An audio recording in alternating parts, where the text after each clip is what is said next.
बाहर से देखने पर लगता था जैसे ये कोई परफॉर्मिंग आर्ट्स का सेंटर है, और अंदर नजर डालने पर भी ऐसा लगता था कि जैसे कोई डांस क्लास चल रही है। लेकिन असल में डांस केवल ग्राहकों को खुश करने के लिए जबरन करवाया जा रहा था, और ग्राहक यही देखकर तय करते थे कि उन्हें किस लड़की के साथ शारीरिक संबंध बनाने हैं।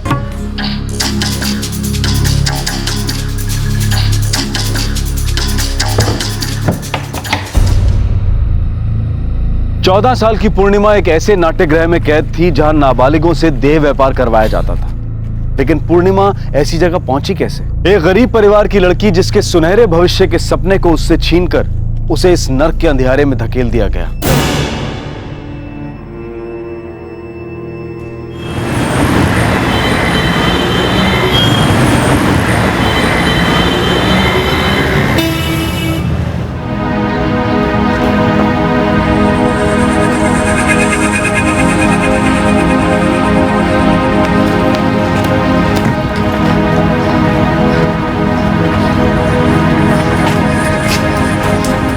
फौजिया दीदी, उनमें से ज्यादातर के पास स्कूल जाने के लिए पैसे नहीं हैं। अच्छा, अगर मैं उनके माँ बाप से बात करूं तो क्या वो मान जाएंगे?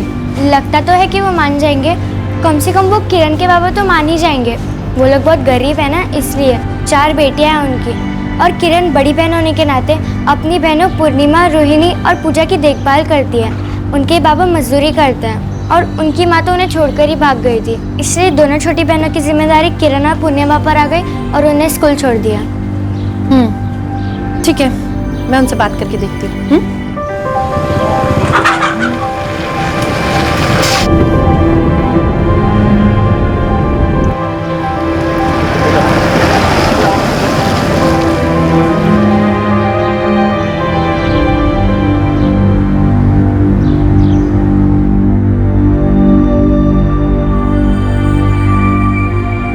इनके आई तो अपने से छोटे उम्र के छोकरे के साथ भाग गई, मुंह काला कर दिया हमारा। रघु, मैंने सुना किरण और पूर्णिमा को स्कूल छोड़ना पड़ा। और करते भी क्या मैडम, मुझे हर रोज काम ढूंढना पड़ता है। इसी के चक्कर में मैं आज यहाँ रहता हूँ तो कल शहर में, कभी कभी बाहर भी रहना पड़ता है, और किसी न किसी को तो बच्चों की घर की देखभाल करनी पड़ेगी ना। मैं तुम्हारी दिक्कत समझ सकती हूँ रघु, लेकिन पढ़ाई लिखाई से इनका भविष्य सुधर सकता है, जिंदगी संवर सकती है इनकी। आप क्या बोल रहे हैं, कुछ समझ में नहीं आ रहा मैडम। रघु, मैं एक समाज सेविका हूँ, लड़कियों का हॉस्टल चलाती हूँ, इनका रहना खाना बाकी जरूरतों को पूरा करती हूँ, इनकी पढ़ाई लिखाई का इंतजाम भी करती हूँ। रालीपुर के एक स्कूल से हमारा नाता है। मैं चाहती हूँ किरण और पूर्णिमा को आप मेरे साथ भेज दें, इससे इनका भविष्य अच्छा होगा।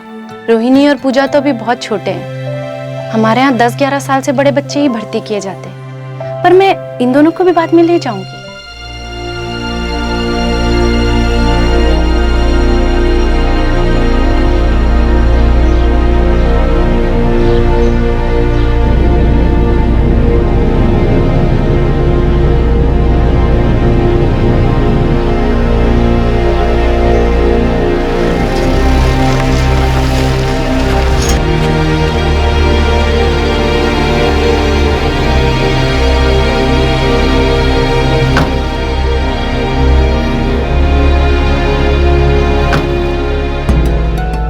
स्वाति, अर्चना, पलक, ये है किरण, वो है पूर्णिमा। अब ये दोनों भी तुम लोगों के साथ इसी कमरे में रहेंगी। बेटा, वो है तुम्हारे bed.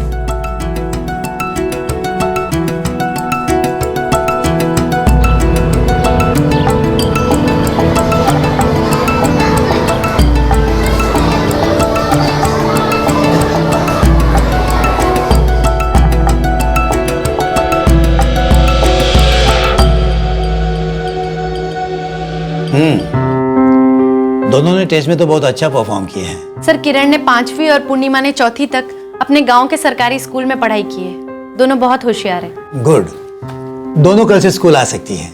Thank you sir. Welcome. अरे किरण, पूर्णिमा, जल्दी आओ।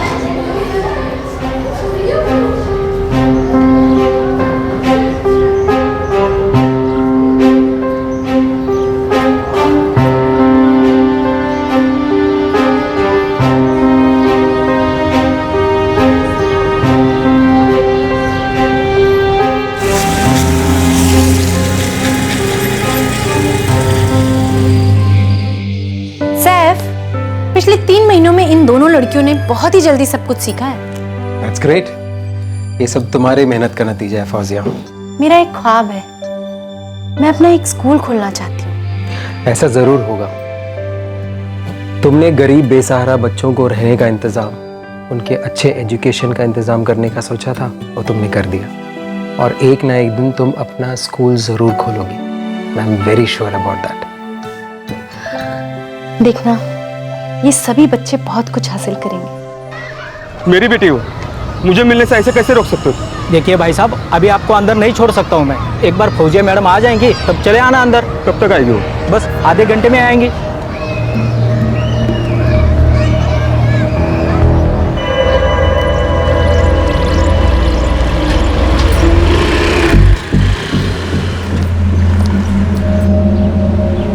नमस्ते मैडम।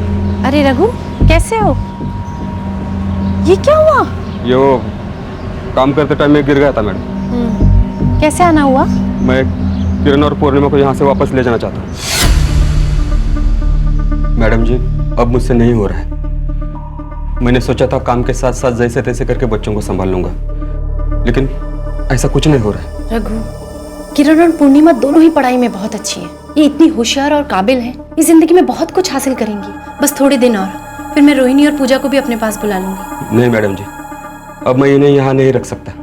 अगर रखना है तो रोहिणी और पूर्णिमा को यहाँ रख लो, लेकिन मुझे किरण को अपने साथ ले जाना होगा। उसे पूजा की देखभाल करनी है। हमारे काम का कोई भरोसा नहीं, मुझे हर रोज नया काम ढूंढना पड़ता है। पढ़ाई का पहला साल भी पूरा नहीं हुआ था कि पूर्णिमा की बड़ी बहन किरण को हॉस्टल से घर वापस बुला लिया गया। अब पूर्णिमा और रोहिणी हॉस्टल में रह रही थी और स्कूल में पढ़ रही थी। दोनों पढ़ाई में बहुत अच्छा कर रही थी। इसी तरह 2 साल गुजर गए।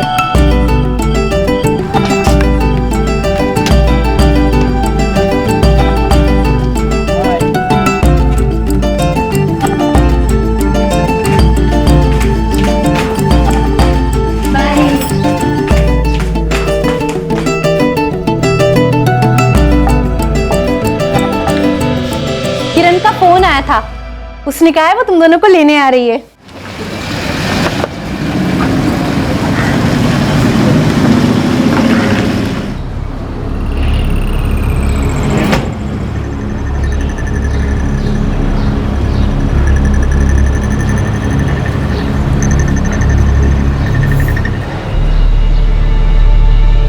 अरे किरण दीदी,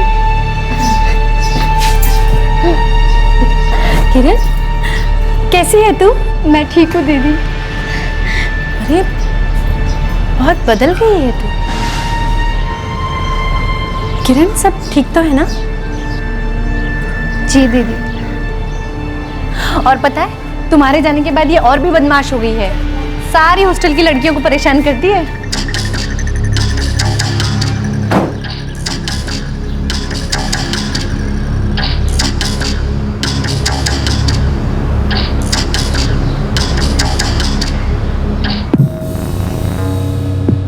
कौन है ये लोग?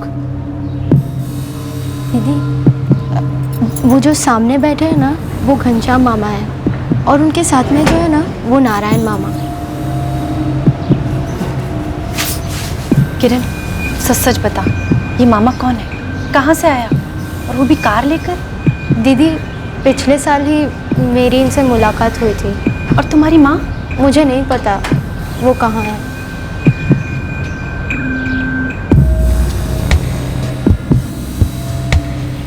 मुझे इनका नंबर चाहिए। किरण, तुम पूर्णिमा और रोहिणी से बड़ी हो, उन्हें ले जा सकती हो, लेकिन मुझे मामा का नंबर चाहिए। बोलो। और हाँ, एक बात याद रखना, 11 जून को स्कूल खुल जाएंगे। 10 तारीख की रात तक वो दोनों हॉस्टल में होनी चाहिए। हाँ दीदी, ये दोनों आ जाएंगे। मामा का नंबर तो? हाँ, मैं ले आती हूँ।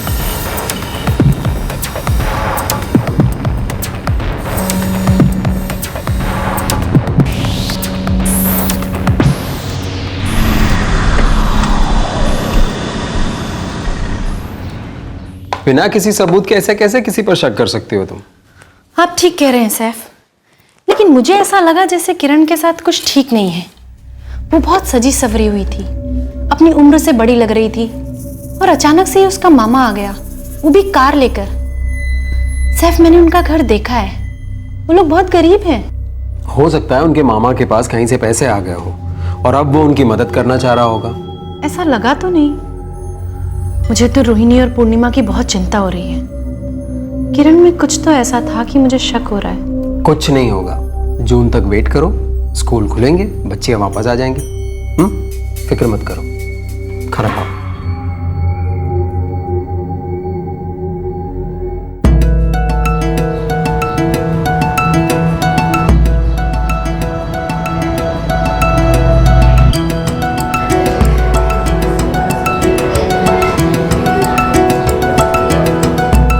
अरे तुझे पता है मैंने सारी किताबें पढ़ डाली। मुझे तो छुट्टियों में बहुत मजा आया। ए मोटी, तूने कुछ खाया नहीं क्या? कैसे हो तुम लोग?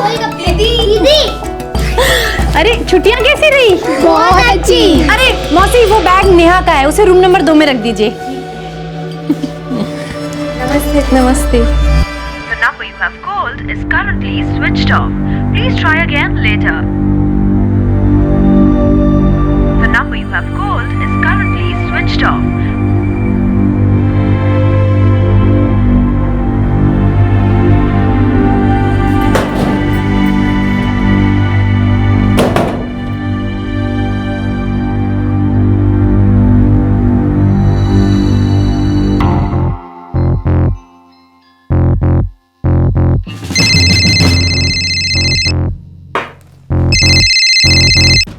हेलो।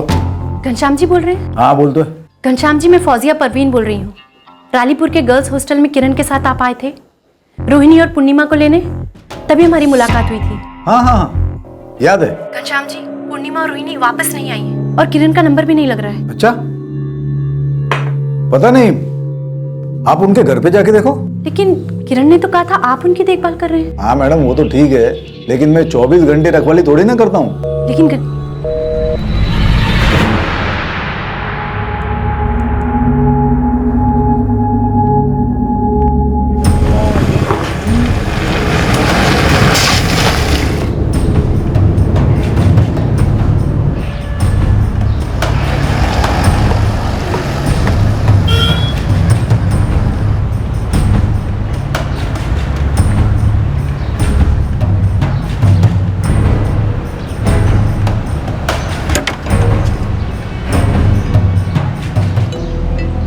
वो रघु का घर तो पिछले 1.5 महीने से बंद है। और सब कहाँ गए?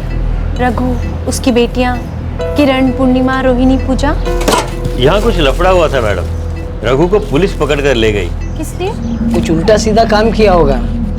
लगता है उसकी बेटियां अपनी माँ के पास हैं। लेकिन उनकी माँ तो बहुत पहले उन्हें छोड़ के जा चुकी है ना। अब ये सब तो अपने को मालूम नहीं मैडम। ठीक है, चला।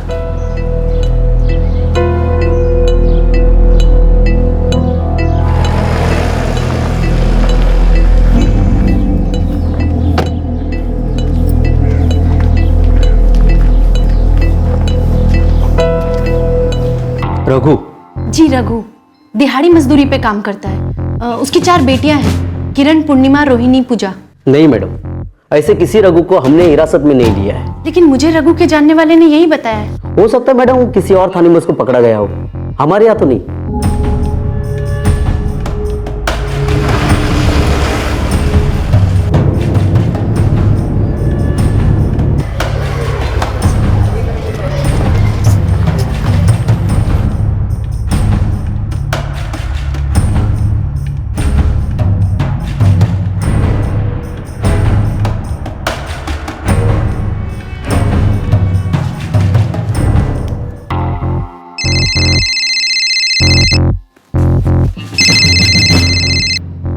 हेलो। घनश्याम जी, मैं फौजिया।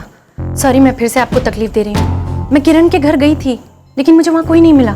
हाँ, शायद वो बच्चिया अपने माँ के घर गई है, वो उन्हें ले गई थी। उनकी माँ का कोई नंबर मिलेगा क्या? एक्चुअली पूर्णिमा और रोहिणी का स्कूल खुल चुका है और उन्हें वापस ज्वाइन करना है। एक मिनट, मैं उनकी माँ माला का नंबर देता हूँ आपको। थैंक यू घनश्याम जी।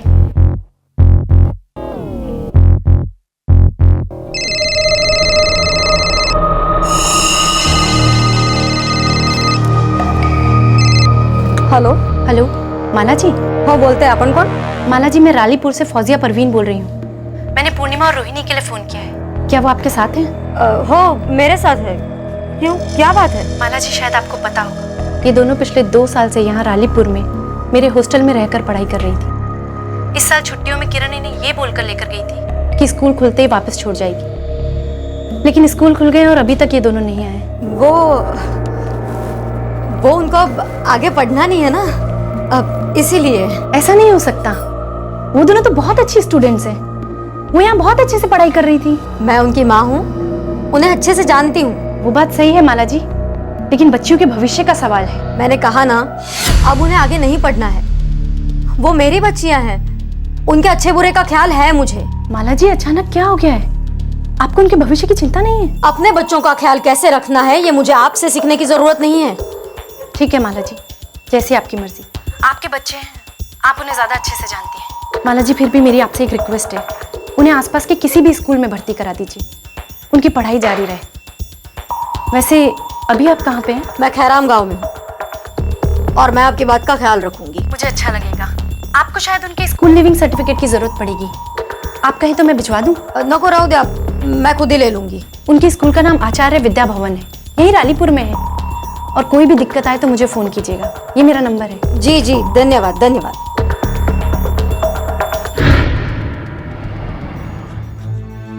जितना तुम कर सकती थी उतना तुमने किया है फौजिया, अब इससे ज्यादा तुम क्या करोगी?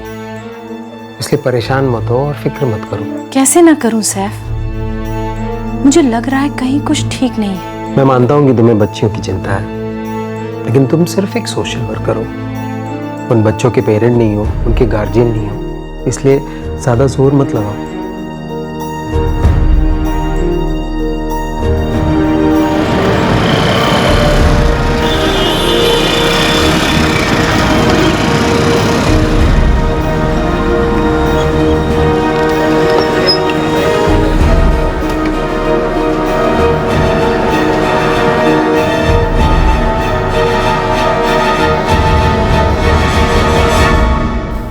I'm sorry सर, वो मैं थोड़ा परेशान थी इसलिए आपको बताना भूल गई। पूर्णिमा और रोहिणी स्कूल नहीं आएंगी, उनकी माँ नहीं चाहती कि वो वापस आए। That's fine। लेकिन आपने ऑफिस में फोन करके बताया था कि उनके स्कूल लिविंग सर्टिफिकेट्स कलेक्ट करने के लिए उनकी माँ आएगी। जी सर। पर उनकी माँ का ना तो कोई फोन आया है और ना ही उनके सर्टिफिकेट्स कलेक्ट किए गए हैं। मैंने सोचा आपको इन्फॉर्म कर दो, क्योंकि इसका मतलब यह है कि उन्होंने अभी भी वहाँ उनके गांव में किसी भी स्कूल में एडमिशन नहीं लिया है। वैसे पूर्णिमा को लेकर मैं थोड़ा कंसर्न था, क्योंकि वो लड़की पढ़ाई में बहुत ही होशियार थी। मुझे पता है सर, लेकिन अब मैं क्या कर सकती हूँ? जब माँ बाप ही नहीं चाहते कि मैं बच्चों को अच्छी शिक्षा, अच्छी परवरिश दूँ। मुझे तो तब भी बहुत निराशा हुई थी जब किरण का स्कूल छुड़वाया गया था, और अब रोहिणी और पूर्णिमा की पढ़ाई बंद करवा दी। मुझे सच में नहीं समझ में आ रहा कि मैं क्या करूँ।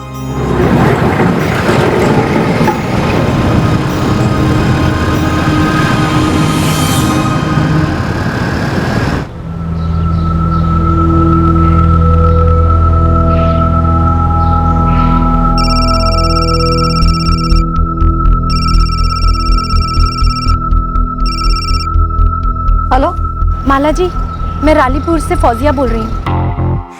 अब क्या चाहिए आपको? माला जी, आपने पूर्णिमा और रोहिणी का आचार्य विद्या भवन से स्कूल लिविंग सर्टिफिकेट अभी तक नहीं लिए।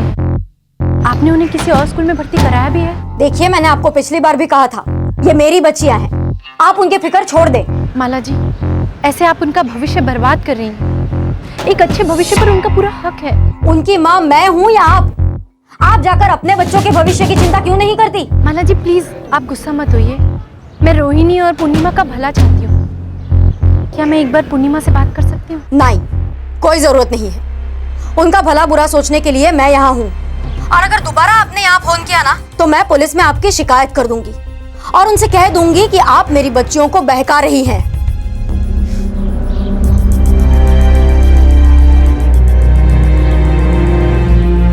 एक सोशल वर्कर के तौर पर फौजिया परवीन बस इतना ही कर सकती थी। वो पूर्णिमा को भेजने के लिए उसकी मां पर किसी तरह से और जोर नहीं डाल सकती थी, और ना ही वो बच्चियों को वहीं गांव के किसी स्कूल में भर्ती करवाने के लिए जबरदस्ती कर सकती थी। लेकिन फौजिया इस सब को लेकर परेशान थी, फिक्रमंद थी। उसके मन में कुछ डर थे और वो डर सच हो गए जब 1 महीने बाद उसे पूर्णिमा का फोन आया।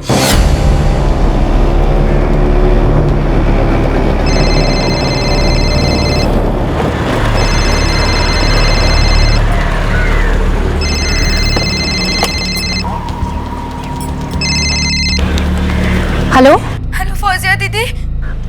जी, कौन बोल रहा है? दीदी मैं पूर्णिमा बात कर रही हूँ। अरे पूर्णिमा, कैसी है तू? दीदी मैं ठीक नहीं हूँ, प्लीज मेरी मदद करो दीदी। पूर्णिमा क्या हुआ? कहाँ है तू अभी? दीदी मैं यहाँ कीरसर में हूँ, कोई रंगोली नाट्य गृह है। दीदी इन लोगों ने मुझे जबरदस्ती बंद करके रखा, बहुत गलत गलत काम कराते हैं दीदी। पूर्णिमा रो मत बेटा, लेकिन तू वहाँ पहुंची कैसे? मुझे तो लगा था तू अपनी माँ के घर है। जल्दी कर, सरिता मैडम आने वाली होगी, मुझे भी निकलना है, फोन जल्दी दे। हेलो हेलो पूर्णिमा।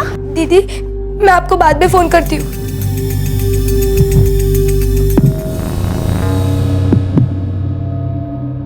मुझे नहीं पता उसने किसके नंबर से फोन किया था, अब कोई फोन भी नहीं उठा रहा है। किरसर, अरला के पास एक छोटा सा गांव है। सैफ, क्या मैं उसकी माँ से बात करके देखूं? पता नहीं फौजिया, हो सकता है कि उसकी माँ ने उसे वहां भेजा होगा, और हमें अभी तक ये पता नहीं चला कि वो वहां पहुंची कैसे। और मैं नेट पर देख रहा हूँ, रंगोली नाट्य गृह का कुछ भी पता नहीं चला। सैफ मुझे बहुत फिक्र हो रही है, वो बहुत रो रही थी, कह रही थी वहां उससे बहुत गंदे गंदे काम कराए जा रहे। जरा सोचो सैफ, वो सिर्फ 14 साल की बच्ची है। Fauzia, we have to be very careful. अभी हमें पता ही नहीं कि ये सारा माजरा आखिर है क्या। वही नंबर है, पूर्णिमा। उठाओ। हेलो, पूर्णिमा बात कर रही हूँ दीदी। पूर्णिमा, ये किसका नंबर है? दीदी यहाँ एक सिक्योरिटी गार्ड है, मैंने उन्हें अपनी हालत बताई तो उन्हें मुझ पर तरस आया, इसीलिए उन्होंने फोन दिया है बात करने को। लेकिन पूर्णिमा तुम वहां पहुंची कैसे? तुम्हारे गांव से पता चला कि तुम लोगों को तुम्हारी माँ अपने साथ लेकर गई है।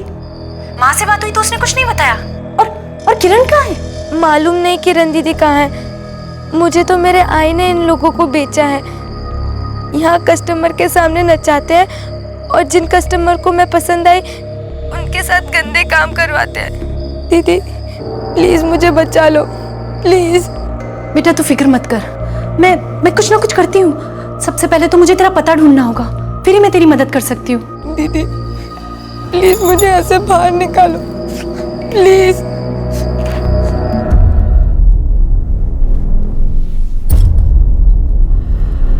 सैफ, मुझे उसकी मदद करनी होगी, उसे हर हाल में इस गंदगी से निकालना होगा। सैफ, उसने बताया कि उसकी माँ ने उसे वहां बेचा है। फौजिया, हमें बहुत संभल कर चलना होगा। पूर्णिमा की बातों से ऐसे लग रहा है कि ये सब एक प्रोस्टिट्यूशन का रैकेट है।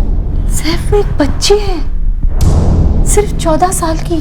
फौजिया, उसकी माँ ने उसे बेचा है, और अगर ये सब एक डांस एकेडमी के नाम पर चल रहा है, इसका मतलब ये कि वो सब ताकतवर लोग हैं। हमें गजानन जी से बात करनी होगी, वही हमें सही तरीके से गाइड करेंगे।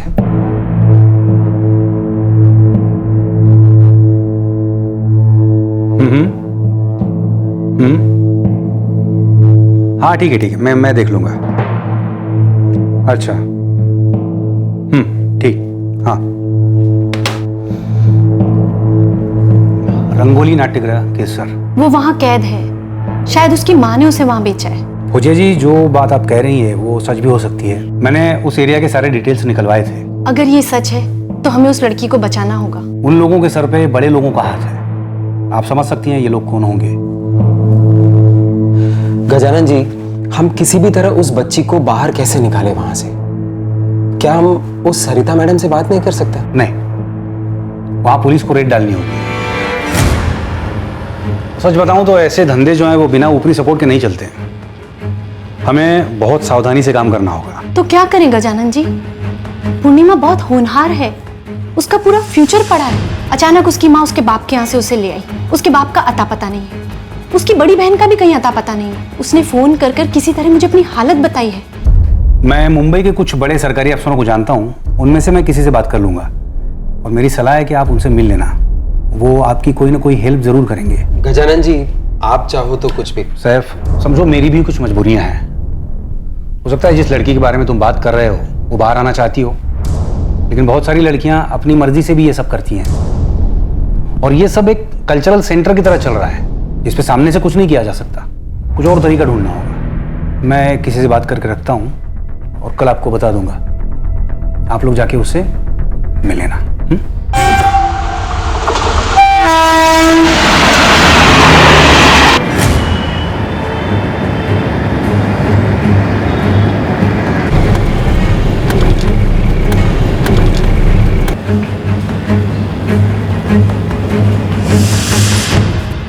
लास्ट उससे परसों बात हुई थी। हम किरसर की लोकल पुलिस की हेल्प नहीं लेंगे।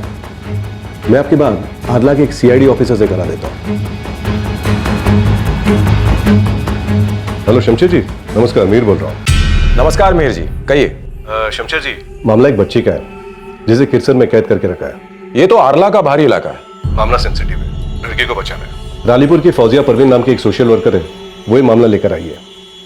मैं उन्हें आपके पास भेज रहा हूँ। Sure sir. आप जाकर शमशेर मोहम्मद से मिल लो, वो सीआईडी ब्रांच में एपी है, वो देख लेंगे आगे क्या करना है।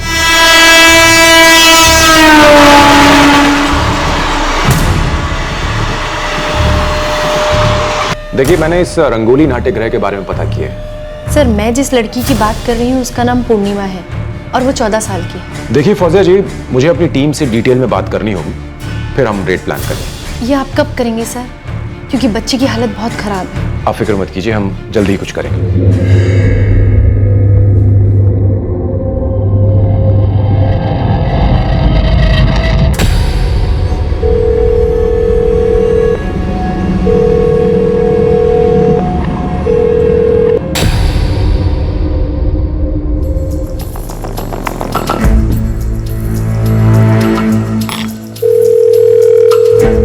शमशेर जी, मैं फौजिया परवीन बोल रही हूँ। जी फौजिया जी। शमशेर जी, आपसे मिले हुए 2 दिन हो गए हैं, लेकिन आपने अभी तक वहाँ रेड नहीं डाली है। देखिए, हमारी टीम उसी पर विचार कर रही है और रेड डालने का एक सही वक्त होता है, हम उसी का इंतजार कर रहे हैं। सर, आप समझ नहीं रहे हैं, वहाँ उस बच्ची का एक एक दिन कितना तकलीफ से गुजर रहा होगा।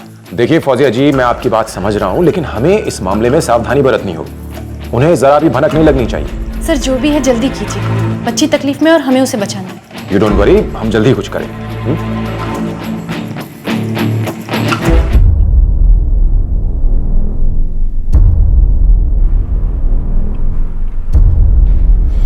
फौजिया, जो हम कर सकते हैं वो सब हम कर रहे हैं ना। उससे हुआ क्या? कुछ नहीं। पूर्णिमा तो अब भी वहीं फंसी हुई है। फौजिया, हम लोग अंदर घुस के उसे बचा नहीं सकते, हमें सही और ऑफिशियल तरीके से ही जाना होगा। सैफ, उसकी हालत का पता चले 4 दिन हो गए हैं।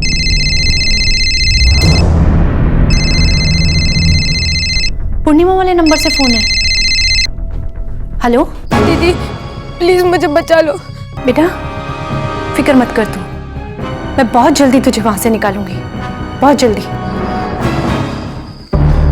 देख, तू जिन लोगों से बात कर रही है उन्हें बोल कि जो करना है जल्दी करे। मैं अब और तुम्हारी ज्यादा मदद नहीं कर पाऊंगा।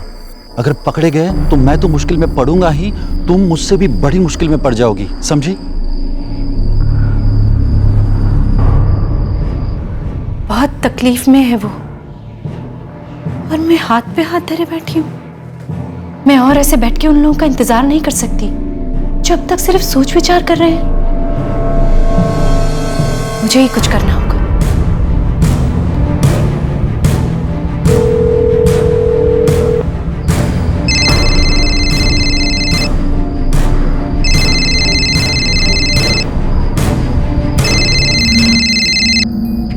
हेलो मुकेश जी।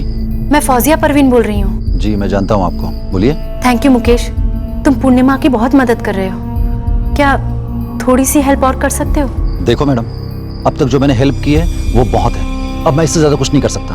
मुकेश, पूर्णिमा की मदद के लिए मैंने बहुत दरवाजे खटखटाए हैं, लेकिन कहीं कुछ नहीं हुआ। इसलिए उसे बचाने के लिए मुझे ही कुछ करना होगा और उसके लिए मुझे तुम्हारी मदद चाहिए होगी। मैंने आपसे कहा ना, इससे ज्यादा मैं कुछ नहीं कर सकता। मैं यहाँ पर सिर्फ एक सिक्योरिटी गार्ड हूँ, आप समझते क्यों नहीं? मुकेश प्लीज, कैसे भी बस उसकी बाहर निकलने में मदद कर दो। देखिए फौजिया जी, मैंने कहा ना कि मैं। मुकेश, तुम्हारी की हुई मदद पूरी तब होगी जब पूर्णिमा वहां से बच निकलेगी। बस एक बार उसकी बाहर निकलने में मदद कर दो, फिर आगे मैं संभाल लूंगी। प्लीज मुकेश। अच्छा, तो अब क्या चाहती है, क्या करूं मैं?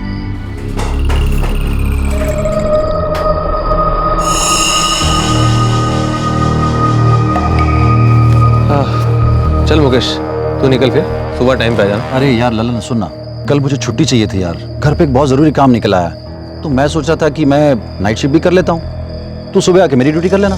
डबल शिफ्ट करेगा? कर लूंगा यार, बहुत जरूरी काम निकला है घर पे। तो पहले ही बोल दिया होता यार, मैं आता ही नहीं। चल ठीक है। ठीक।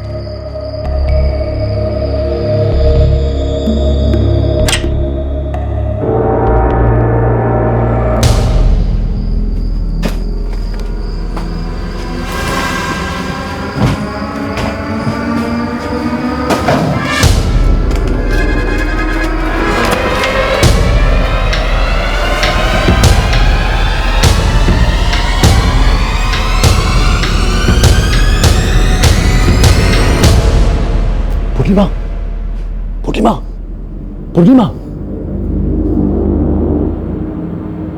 ये लो, जल्दी फौजिया से बात कर लो, जल्दी। हेलो हेलो दीदी। पूर्णिमा, मेरी मुकेश से बात हुई है, उसकी सुबह तक की ड्यूटी है। तुम सुबह सुबह सबके उठने से पहले चुपचाप उस जगह से निकल जाना और आला स्टेशन पहुंच जाना। दीदी मैं ये नहीं कर सकती, अगर पकड़ी गई तो ये लोग बहुत मारेंगे। बेटा मैं वहां अंदर आके तुझे नहीं निकाल पाऊंगी, समझने की कोशिश कर।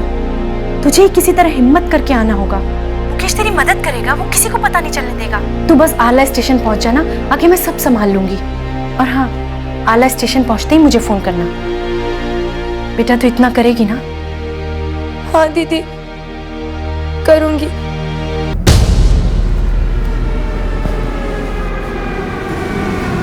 सुबह 6 बजे निकलना, तभी सब लोग सो रहे होंगे, ठीक है? मैं बाद में सबको बोल दूंगा कि मैंने तुम्हें जाते हुए नहीं देखा है। अब मैं चलता हूँ।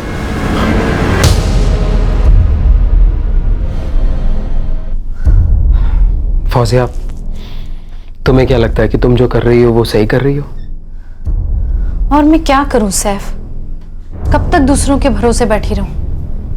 नहीं नहीं, बात वो नहीं है। मान लो कि वो वहां से भागने में कामयाब हो गई और तुमने उसे बचा भी लिया, उसके बाद क्या करोगी? उसे कहां रखोगी? यहाँ हॉस्टल में? यहाँ वो सेफ नहीं है। जिस जाति से वो बिलोंग करती है, जिस तरह के उसके माँ बाप हैं, तुम्हें क्या लगता है कि वो लोग उसे ऐसे ही जाने देंगे? खतरनाक लोग हैं, जरूर बदला लेंगे।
रुको,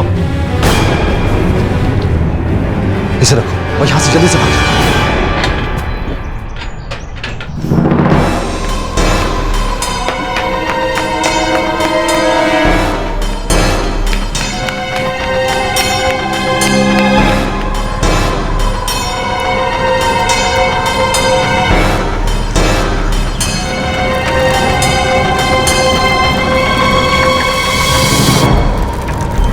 ये लड़की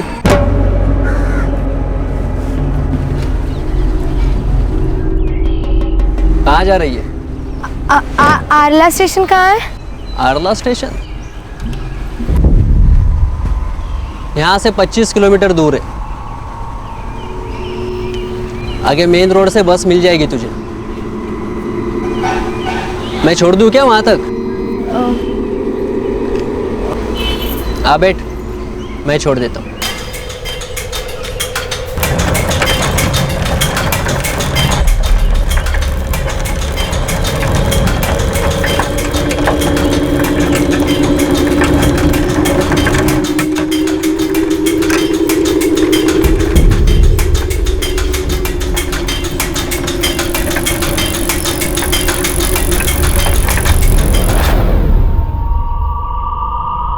यहाँ से तुझे आरला स्टेशन के लिए बस मिल जाएगी।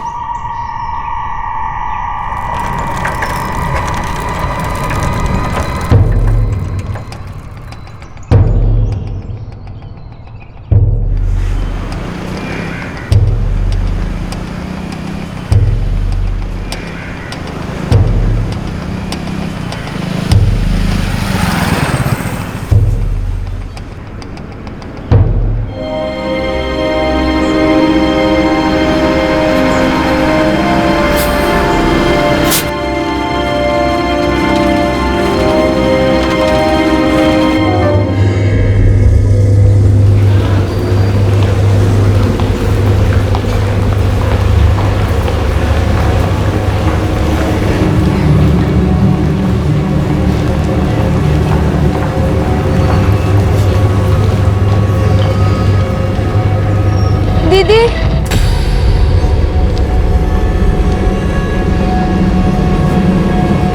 बोलो। दीदी मैं आपके फ़ोन से एक फ़ोन कर सकती हूँ प्लीज़? कौन हो तुम? क्या बात क्या है?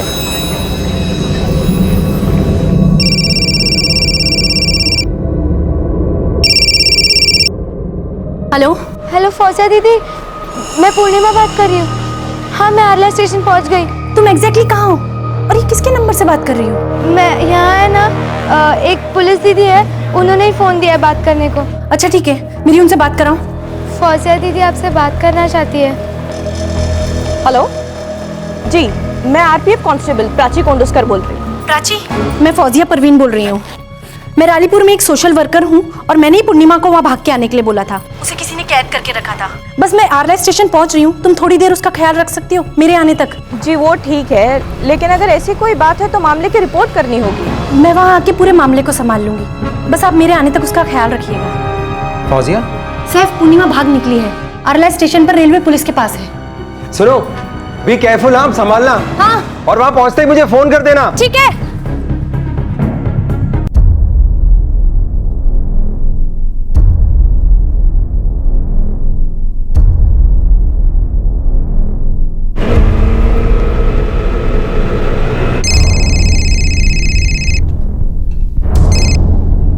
हेलो।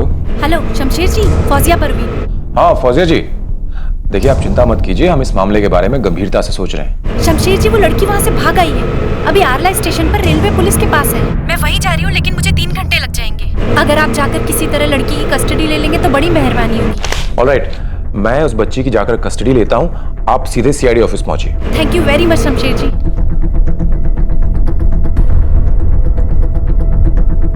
भैया थोड़ी तेज चलाइए ना please.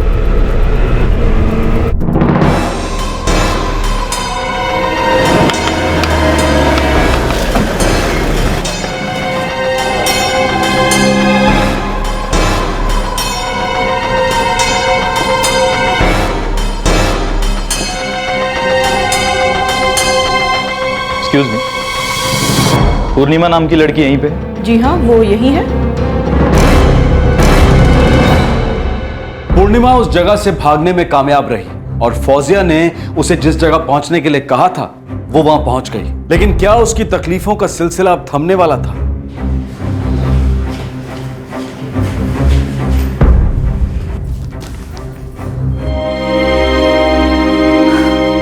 Purnima,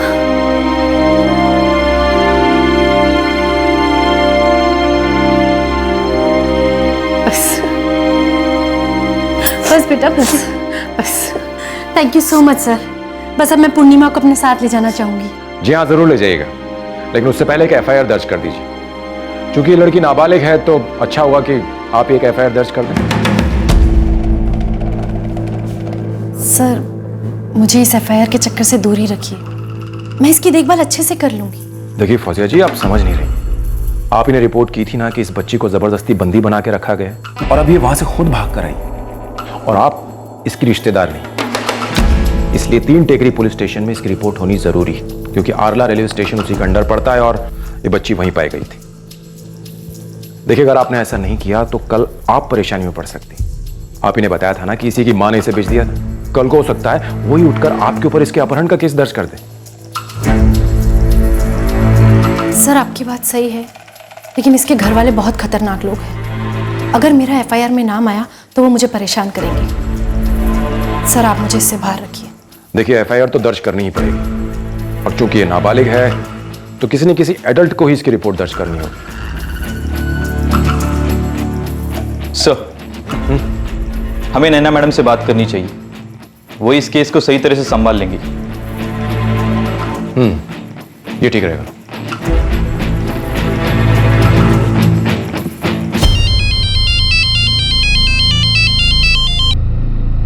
hello, good morning Naina ji, मैं शमशेर मोहम्मद बोल रहा हूँ, API from CID Arla. Good morning Shamsher ji, कहिए कैसे कॉल किया? मैडम, एक नाबालिग बच्ची का केस है जो शायद किसी प्रोस्टिट्यूशन सेंटर से भाग के आई है। मैडम, वो बच्ची इस वक्त हमारी कस्टडी में है और रालीपुर की एक सोशल वर्कर है जिन्होंने उसे बचाने में मदद की। एक एफआईआर दर्ज करनी है, आपकी मदद चाहिए। बच्ची नाबालिग है।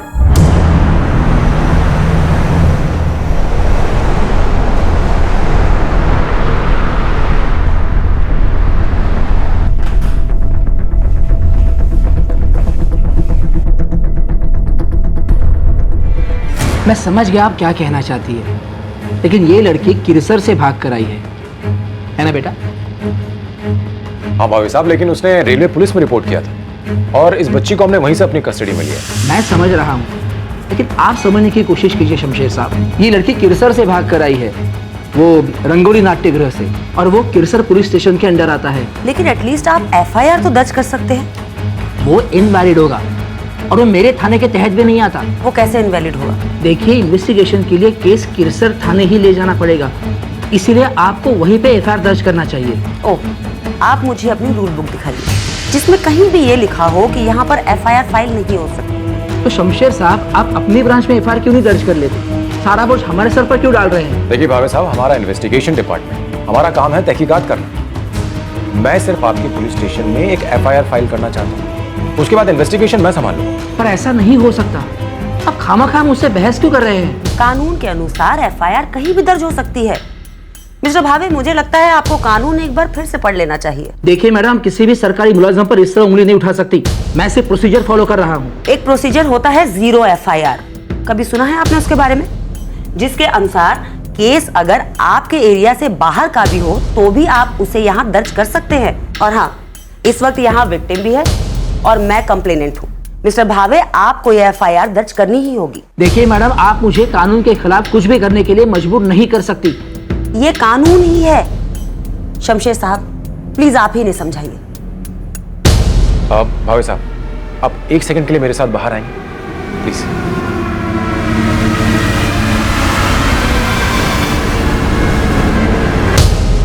भावे साहब, मैडम ठीक कह रही हैं, आप रिपोर्ट को दर्ज कर सकते हो। देखिए, कायदा मैं भी जानता हूँ। अपराध किरसर में हुआ है, मेरे इलाके में लड़की सिर्फ मिली थी। देखिए, केस हम ही संभालेंगे और किरसर पुलिस स्टेशन को ही इसमें शामिल किया जाएगा। यही तो मैं कह रहा हूँ, आप सीधा वहीं पर एफआईआर दर्ज कीजिए ना। भावे साहब, ये लड़की वहाँ बड़े बुरे हालातों में थी और बहुत मुश्किल के साथ वहाँ से भाग कर आई। आप समझने की कोशिश कीजिए। इसमें मेरा कसूर है?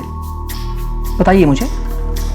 आप और वो मैडम खामखा मेरे पीछे पड़े हुए हैं। देखिए, आपके पीछे कोई नहीं पड़ा हुआ है। मैं सिर्फ आपको ये समझाने की कोशिश कर रहा हूँ कि वो लड़की बहुत सारी मुश्किलों का सामना करके यहाँ भाग कर आई, और वो मैडम नैना जी, उनको मैंने बड़ी ही मुश्किल से इस एफआईआर को दर्ज करने के लिए राजी किया। ये सब बातें आप हमारे सर पर थोपेंगे ना? सोंडे, महातर साहबा ने फोन करा, ये समझा दो उनको, पूछना क्या करना है उनको। ठीक आहे साहेब. हे बघा साहेब, तुम्हाला सांगतो मी, असं होत नसतं. नाही, माझं ऐका तुम्ही, माझं ऐका तुम्ही. माझ्या एरियामध्ये केस घडली आहे का? अपराध माझ्या एरियात घडलाय का? तसं असेल तर मी मान्य करायला तयार आहे. एफआयआर दर्ज करून घेणं माझं रोजचं काम आहे. आपकी बात बिल्कुल सही है, लेकिन मला काय सांगता तुम्ही कायदा साहब, म्हात्रे साहब ने बोला है कि 0 एफआईआर दर्ज कर लो, बाद में केस ट्रांसफर हो सकता है. यही तो मैं आपसे कब से कह रहा था. इतनी बहस के बाद एफआईआर दर्ज हुई, 0 एफआईआर, जिसके बारे में ज्यादातर पुलिस स्टेशंस और पुलिस ऑफिसर्स जानकारी रखने से इनकार करते हैं. लेकिन कानून के मुताबिक किसी भी अपराध की रिपोर्ट किसी भी थाने में की जा सकती है, जिसे बाद में संबंधित थाने में ट्रांसफर कर दिया जाता है ताकि वहां कार्रवाई आगे बढ़ सके. पूर्णिमा अपने पिंजरे से आजाद होने में कामयाब तो हो गई थी, लेकिन अभी तक यह नहीं पता चल पाया था कि 2013 अप्रैल में किरण के साथ जाने के बाद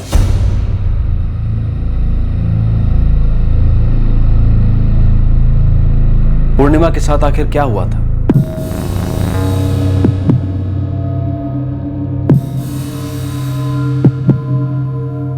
बेटा, डरो मत, हम सब तुम्हारे साथ हैं. हम उन्हें सजा जरूर दिलवाएंगे जिन्होंने ये सब किया. लेकिन तुम हमें ये बताओ कि ये सब कैसे हुआ, किसने किया ये सब? उस दिन जब किरण दीदी हमें लेने आई थी, तब आई हमारा घर पे इंतजार कर रही थी.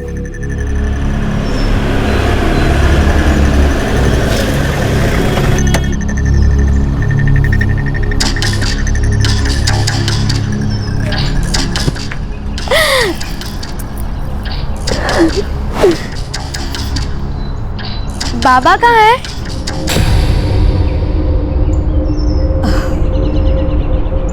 बस, अब बहुत हो गया. अब तुम लोगों को उस शैतान के साथ रहने की कोई जरूरत नहीं है. पूर्णिमा, तुम्हारे बाबा के साथ क्या हुआ था? पता नहीं.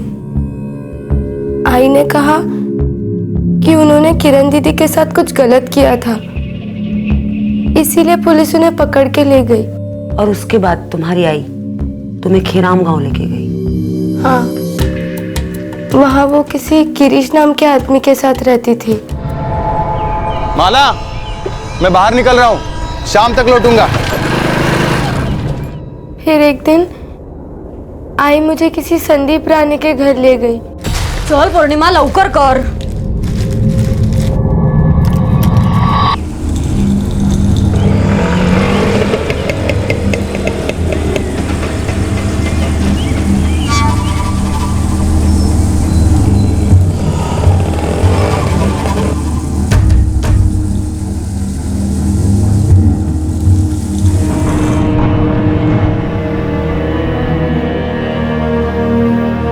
तो क्या संदीप तुम्हें रंगोली नाट्यगृह लेके गया? नहीं, आई मुझे संदीप काका के घर छोड़ के चली गई थी। मैं अभी मार्केट जाकर वापस आती हूँ। नहीं आई, मैं भी आती हूँ। नको, तू यहीं रुक संदीप जी के साथ। ये बहुत अच्छे हैं, तू इनके साथ ठीक से रहना। मी आलेच।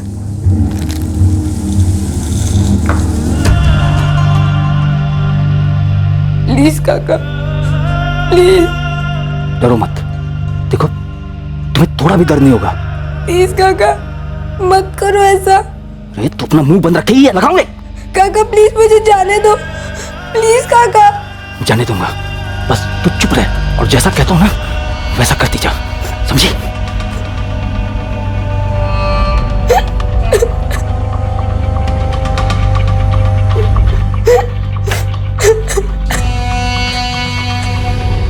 ठीक है, अब ज्यादा मचमच मत कर। 1.25 लाख दे और ले जा इसको। 75,000 देख तू। फाइनल।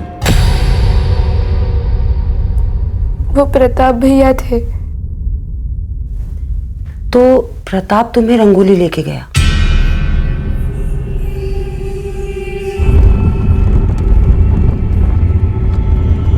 बेटा तुम्हें डांस करना आता है? नहीं। कोई बात नहीं, आ जाए, है ना? हर दिन नया कस्टमर। मैं मना करती तो सरिता दीदी और प्रताप भैया बहुत मारते। बाकी लड़कियों ने तो चुपचाप मान लिया था और मुझे कैसे भी करके वहां से निकलना था। इसीलिए मैंने फौजिया दीदी को फोन किया। और तुम्हारी बहन किरण, वो कहाँ है? पता नहीं, सुना है कि वो भी इसी काम में है। आई के मुझे बेचने से पहले ही उसने ये काम शुरू कर दिया था। किरण, सब ठीक तो है ना? जी दीदी। मुझे तभी शक हो गया था, मैं तभी सब रोक सकती थी। और तुम्हारा मामा, वो भी इसमें शामिल है? वो मेरे मामा नहीं है, मैं तो उन्हें जानती भी नहीं। किरण दीदी के साथ आए थे वो।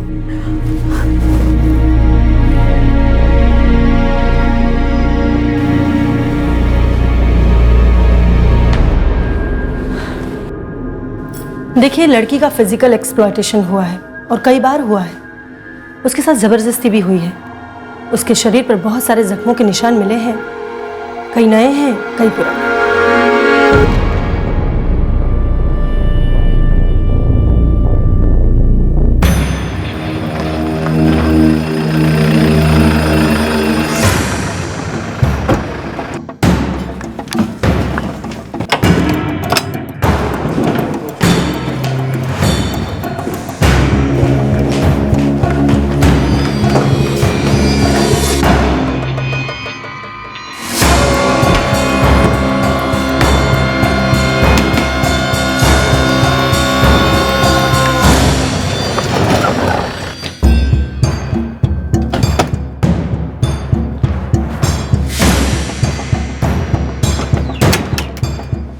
सर सबके सब गायब हैं। पूर्णिमा की आई, उसका साथी गिरीश और उसकी बहनें, यहां तक कि रंगोली नाट्यगृह के सरिता और प्रताप, उनका भी कोई आता पता नहीं है। लगता है पूर्णिमा के भागने के बाद से सारे के सारे लोग चौकन्ने हो गए।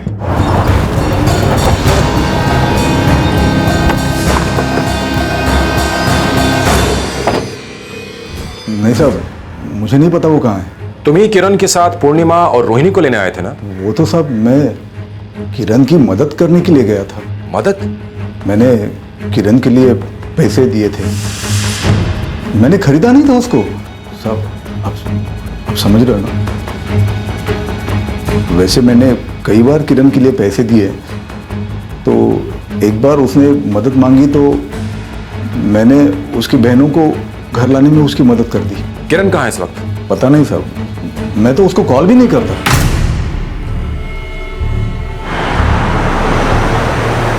सर, उसका बाप रघु रालीपुर पुलिस की हिरासत में। उसकी बीवी यानी पूर्णिमा की मां ने ही उसके खिलाफ कंप्लेन की थी ना? Yes sir.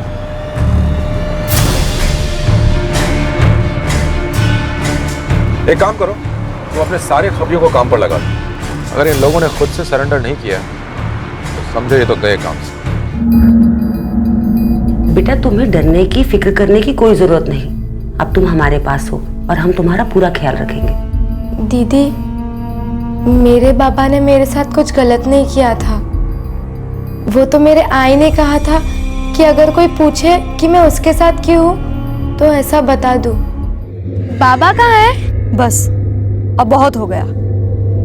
अब तुम लोगों को उस शैतान के साथ रहने की कोई जरूरत नहीं है। अच्छा बेटा पूर्णिमा, तुम्हारे बाबा ने किरण के साथ कुछ गलत किया था या वो भी तुम्हारी आई की बनाई हुई कहानी है? पता नहीं, पर दीदी ने तो ऐसा कुछ नहीं बोला। हमारे बाबा बहुत अच्छा आदमी है, हमारा बहुत ख्याल रखते थे वो। चाइल्ड केयर कमेटी पूर्णिमा का जिम्मा ले रही है, वही उसका रिहैबिलिटेशन करेंगे। फौजिया, तुमने बहुत अच्छा काम किया है। उस बच्ची को उस नर्क से निकालने में तुम फाइनली कामयाब हो गई। Very good. मुझे समझ में नहीं आता सैफ कि क्यों लोगों को नर्क में सड़ना पड़ता है, क्यों एक माँ को अपने बच्चों को बेचना पड़ता है, उन्हें ऐसे धंधे में धकेलना पड़ता है। हर कोई गरीबों के हक की बात करता है, गरीबों के लिए बात बात पे नई योजनाएं शुरू की जाती हैं, फिर उसे पूरे मीडिया में एडवर्टाइज किया जाता है, जहाँ पे गरीबों के बारे में बातें कम, अलग अलग नेता की तारीफ की जाती है, ग्लोरीफाई किया जाता है उन्हें। बस इन लोगों को क्या सच में जरा भी गरीबों की पड़ी है? किस विकास, किस तरक्की का ढिंढोरा पीटा जा रहा है, जबकि हमारे देश की आबादी का एक विशाल हिस्सा अब भी गरीबी के पिंजरे में कैद है। एक हफ्ते बाद पूर्णिमा की मां माला, रंगोली नाट्यगृह की मालकिन सरिता और उसके भाई प्रताप ने पुलिस के सामने सरेंडर कर दिया।